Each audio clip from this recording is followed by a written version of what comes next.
you know, my dad is in really bad shape. I don't think he's going to make it through the weekend. And that was in the middle of the afternoon. At night, he and Patty are up at the hospital. You know, my dad recognized him, and you know, that really meant a lot to him. And then, unfortunately, a couple of days later, he did pass away. And on the day of the viewing, so, you know, we're running around getting the final things all figured out. And in the middle of the day, it's a business day, and Tom calls me. Says, is everything okay? Are you okay? And I said, yeah, Tom, thanks so much for calling. I said, okay, that was it. I'll see you tonight. So I came to the viewing and jumped on a jet for Germany, and away he went.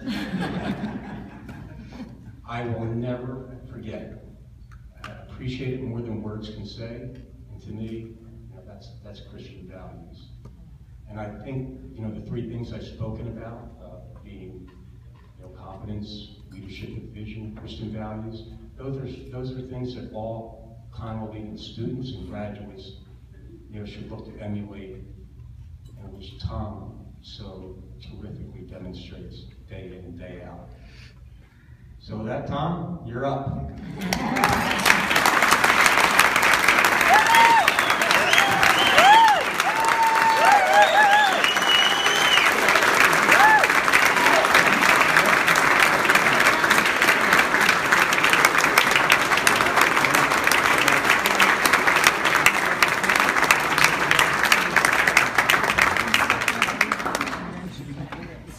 Well, thank you, Joe. I'm not sure what else I can say, but I have a few things that I'd like to share with you.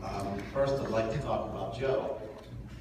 My parents were from Pittsburgh, and we moved around a little bit when we were young, and ended up in Michigan for a few years, and we didn't know it at the time, but I hope nobody's here from Michigan. I don't mean to insult the school system, but when I came into the 7th grade in January of 1967, I quickly was behind. And I would, you know, when I reflect on my life, I've had just more blessings than 1,000 people deserve. And of course, having my parents was the first. But then this guy came into my life, and the way he did was just fate, really. Sister Rita Eileen, who we affectionately refer to as Bulldog, I believe, announced that Mr. Adler would tutor Mr. Lynch at lunch. And that began the start of a beautiful relationship. And Joe said we did all those things together, like we went to grade school together, and we went to high school together, we went to college together, but really I followed him, is what really happened. And he is, you know, if you look up what a good man is in the dictionary, his picture is there. So thank you, Ed, so much. What I thought I'd do is I wanted to just have two themes tonight. I kind of tell you about Conwell Legion and how it's woven through my life, and I think how it brought me back with some encouragement from some people I'm going to talk about in 2011, and then, you know, why it is important work and why it's far from done. So in 1967, my dad was always a huge football fan. One of the many gifts he gave our family was a love of sports, and it was in the September of '67 that I didn't really know. I was getting acclimated in the area. I didn't know about Michigan, but he did, because he knew about Michigan football even when he was in Michigan and Pennsylvania. And he took me to the game. Of course, you know, for those of you who played, you know, it must have been awesome. But I remember walking into that Neshaminy game, and oh my goodness. And then the second thought that went through my head is, well, I definitely am not going to be playing football for that team. And I was right. And then he told me, hey, this is where you're going to go to high school. So that was one of the many great decisions that my parents made for me. And then, of course, in September of '68, like so many of my friends here tonight, I had that awesome and intimidating experience of coming into Michigan. And, you know, my first year, admittedly, wasn't really much to brag about from either athletics or academics. But more importantly, and your life is shaped by the people who are in it, I met two of my very best friends. Jack Roballo and John Sprandio, thanks for coming tonight. Jack and I flunked algebra, freshman algebra, first semester of high school together. We also got cut on the first day of basketball tryouts. But we persevered, didn't we, Jack? We got a raw deal. So I gradually got acclimated to high school, and then in the winter of 1970, my mother came to me and said, "Oh, you have a job." "Oh, I do." That was back in the days when your parents told you had a job. You didn't negotiate with them. And I got a job at O'Boyle's restaurant in Bristol, and wow, 75%, at least 75% of the kids who worked there were, besides my mom, were Congolese. And so all these friendships really continued to deepen and blossom. So I'd just like a show of hand, all the O'Boyles. Can we stand up? Those here tonight. And Mr. Ford.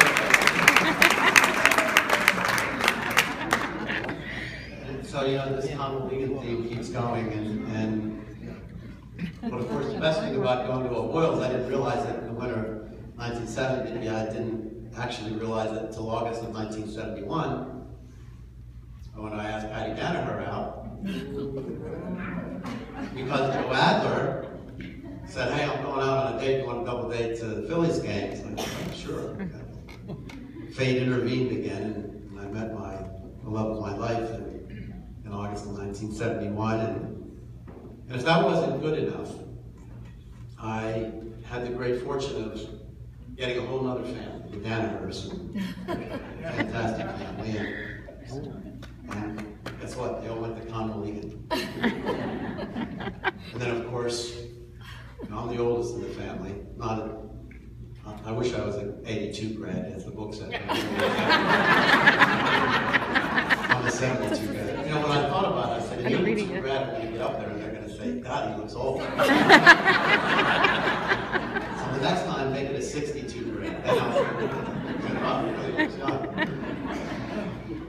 And my brothers and sisters here, and of course, my brother Larry, my brother Tim, my sister Sue, Lynch, and her husband Sal all went to Conwell, Oregon, and Barb Danaher, Rob Leto, and John Danaher, Jim Danaher, Judy Danaher Wolfram. So, this Conwell Egan thing, this theme runs through your life, and it's amazing when you get an award like this and you begin to reflect on your life, maybe in a different way than you have before. Things that maybe should have been obvious to you weren't, start to emerge, and you see how important this was to me.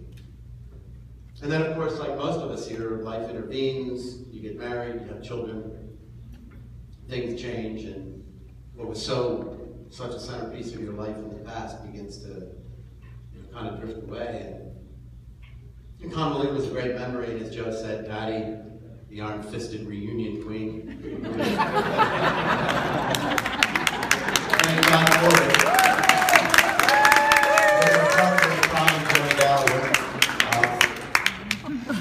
And that was really kind of mostly what Connolly was until 2011, when Jack Techman was renamed football coach.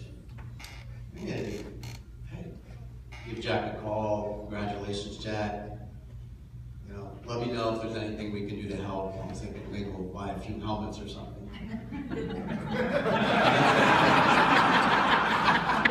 And as they say, be careful what you wish for. And Jack said, "Well, by the way, yeah, we could do some shirts, but would you have dinner with a few of us and the new president, Janet Dollard?" And I'm not sure if you